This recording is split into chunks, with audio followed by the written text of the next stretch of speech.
Well, the main point that we wanted to get across to the committee members is our concern about general transportation line items in the State Board of Education budget for elementary and secondary education.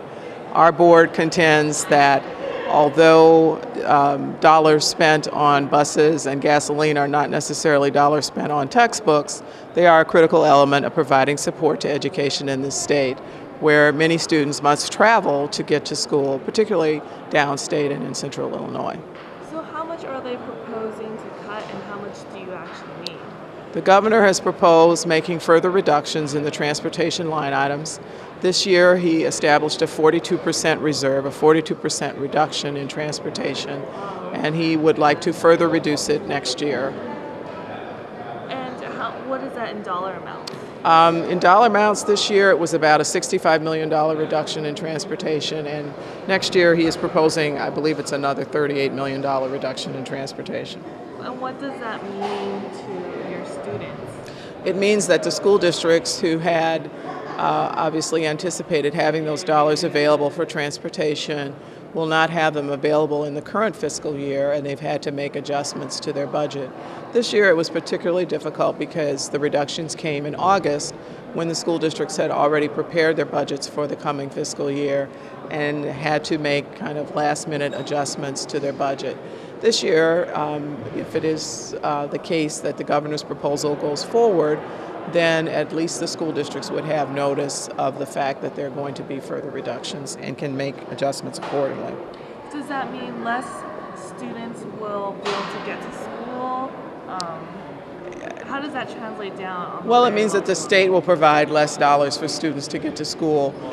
What really happens, though, at the local district level is the districts, once they see that they're not going to have those dollars for transportation, may choose to adjust other line items in their budget. And may choose to basically reclass monies that would have been devoted to transportation to other lines and so forth. So they may, unfortunately, they may have to choose between one line item versus another in their budget.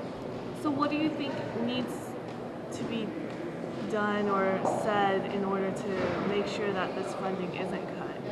In order to make sure that the House keeps that funding level? We all recognize that the legislature has difficult choices ahead.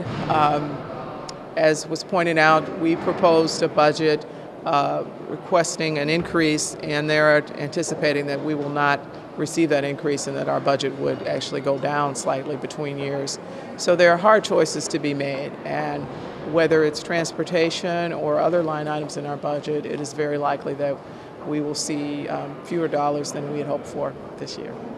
And you said you wanted your primary or priorities would be mandated categorials and general state aid. Yes, general state aid and mandated categoricals. Does transportation fall under one of those two? Transportation is part of mandated categoricals. Most of the dollars in mandated categoricals go to support special education programs, things like special education transportation, special education personnel, that is to say special education teachers, and support in the school districts. Anything else you'd like to add? No, just that it is, again, a difficult year, and there are hard choices that are going to be made that are going to affect Illinois families.